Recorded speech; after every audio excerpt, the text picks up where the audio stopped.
Brian Levin is with the Center for the Study of Hate and Extremism out at California State University in San Bernardino.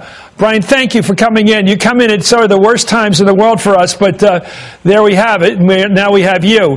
What is your sort of sense of smell? Do you have one right now about this? Do you have a pattern in your head? Or what do you see of this whole horror right now so far? Yeah, the first thing I can tell you is the counterterrorism analysts who come out immediately and say they know who it is are the ones who are usually wrong. So let me tell you what the schematic that we use when we train folks from law enforcement, and then kind of narrow it in a little bit. First, you have three types: ideologically motivated, can be political, religious, or a hybrid. Second type, psychologically dangerous, could be a sociopath or someone who has some cognitive impairment. Third, personal benefit or revenge. Here are a couple of interesting things that I'd like to put together. First of all, there are cameras all over the place, so they will piece together stuff as it comes in. The other thing I want to say is there's a lot of stuff that the local and federal law enforcement know that they are not going to put out because it's going to hamper the investigation. They're just not going to do it. Don't think that they don't know what's going on or that they don't have a bigger picture than they have. Now, a couple of things. We all know that it's Patriots Day up in Boston. It's a holiday, celebrates Lexington and Concord, and in the past we've seen attacks like that. So it very well could be an anti-government person. We talked about Eric Robert Rudolph and that kind of thing. But remember, large symbolic events also attract a variety of unstable people. Let me throw another thing into the mix so you might be even more confused by the time I get off. And that is, just within the last week or so, there has been a Salafist jihadist handbook that has been released that shows a variety of things about how lone wolves can cause havoc. And in there, they put a pipe bomb. But for every individual, an unstable sociopath with an idiosyncratic motive, an anti-government extremist, or even a Salafist jihadist, I think someone can make an argument. Right now, the only thing we know is that we have to cast a wide net, not a narrow one, and we certainly don't want to indict whole communities. But there's a lot of stuff there, and I think an argument can be made for any of these types of people. How about April 15th? Brian, how about April 15th? Does that tell you anything? Joe Stack crashed a plane into the IRS building as well. So we have anti-government, anti-tax folks, Patriot Day. We also have the recent release of a handbook designed by Al-Qaeda to train loners and small cells and how to do this kind of stuff. One of the instructions that they have in there is a pipe bomb that could be similar to the one that was used here, if in fact it was one. And I don't want to speculate, but let me just say this.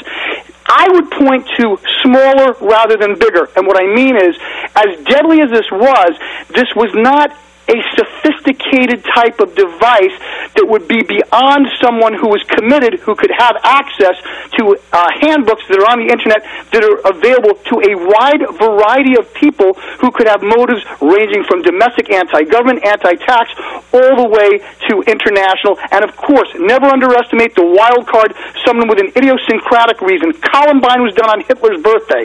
So what I'm saying is, any kind of symbolic event that goes around a date that is an anniversary can attract all kinds of people, and not necessarily the person who you might at first think would do it. Brian, if this person was out to kill a lot of people, it seems they would have detonated this bomb, or two bombs, at a time when there was a large crowd of finishers crossing the finish line. As we've seen in this picture over and over again, this horrible picture, there's only one guy crossing the finish line. You'll see him there on the right, red and black. See him, he falls down. None of the other runners fall. There's only a few crossing the line at that point. Does that tell you that he was detonating this by a time bomb? Because he's not really getting a lot of people at this point. It could, but here's the thing. Even bombs that have timers, and here's the thing. This kind of information is all over the place. And for every suspect movement that you could say would be involved with this, I could show you someone who can find a type of device that would have a timer. Timers oftentimes do not work exactly as you might think. It also could have been set off in a variety of other ways that I don't want to go into. But nevertheless, I think whoever did this was doing it to get it done, and they knew that it would make a big splash.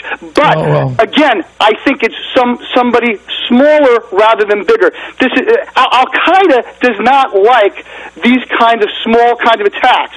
However, there's been a split within Al-Qaeda, for instance, where they're trying to encourage lone wolves. By the same token, we've seen the Portland event that Pete Williams talked about. There are a variety of different types of individuals who are attached to movements or their own idiosyncratic reasons, and it's just too soon to tell. But I do think it's interesting. The date has significance to people in the anti-government and anti-tax world.